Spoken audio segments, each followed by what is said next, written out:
Halo Sobat Atipoin, kembali lagi bersama Mr. Arif dan kali ini kita akan membahas tentang jurnal penyesuaian. Jadi jurnal penyesuaian itu apa?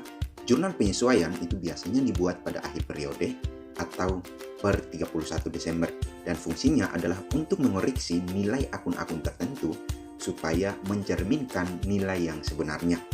Nah, apa saja akun-akun tersebut yang harus disesuaikan dan bagaimana cara menyesuaikannya? Mari kita pelajarinya bersama-sama.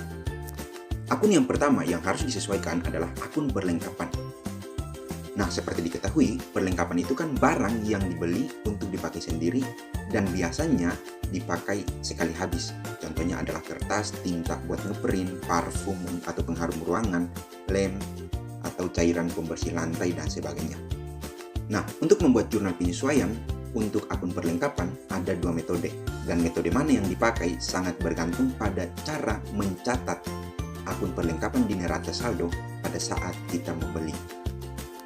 Metode yang pertama, jika di dalam neraca saldo akun perlengkapan dicatat sebagai harta, maka jurnal penyesuaiannya adalah beban perlengkapan pada perlengkapan. Contoh soalnya adalah sebagai berikut. Dalam neraca saldo sebelum disesuaikan per 31 Desember, nilai akun perlengkapan sebesar 2.500.000. Pada akhir tahun ternyata perlengkapan yang masih ada di gudang sebesar 500.000. Buatlah jurnal penyesuaian. Jadi dari soal ini, maka jurnal penyesuaiannya dengan menggunakan metode yang pertama adalah beban perlengkapan pada perlengkapan sebesar 2 juta. 2 jutanya dari mana? 2 juta itu adalah selisih dari nilai akun perlengkapan dengan nilai sisa perlengkapan yang ada di gudang, yaitu 2.500.000 dikurang 500 sama dengan 2 juta.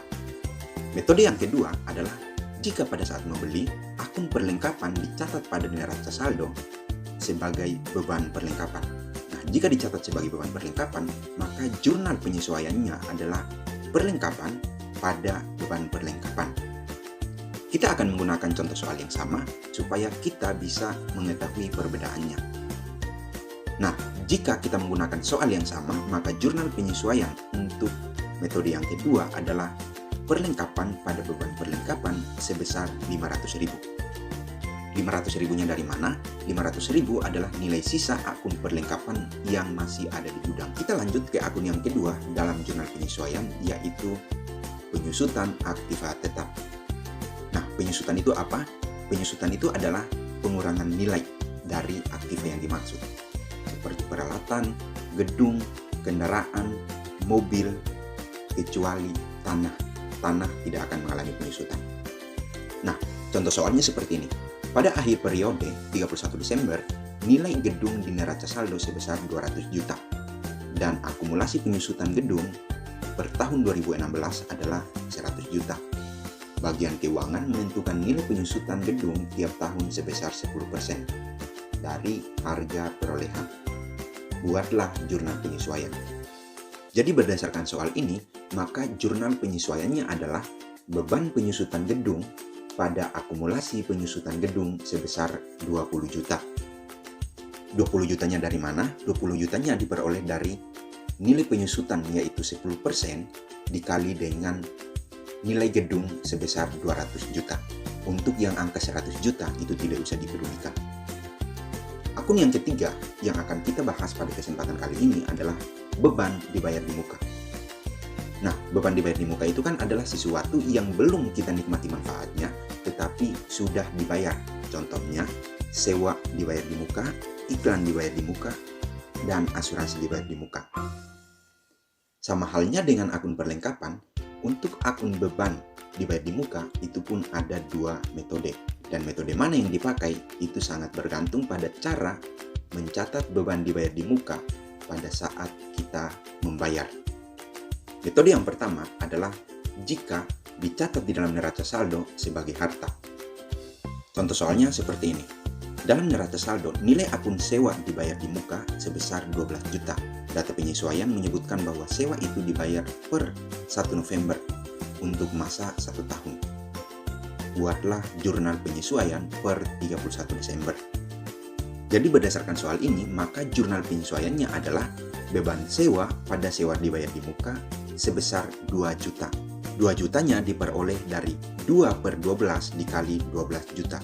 2 itu adalah jumlah bulan yang sudah menjadi beban karena sewanya 1 November dan kita buat jurnal penyesuaiannya per 31 Desember, maka yang sudah menjadi beban ada 2 bulan, yaitu bulan November dan bulan Desember. Sedangkan 12 itu adalah jumlah bulan dalam 1 tahun dan dikali dengan 12 juta yaitu nilai akun sewa pada neraca saldo.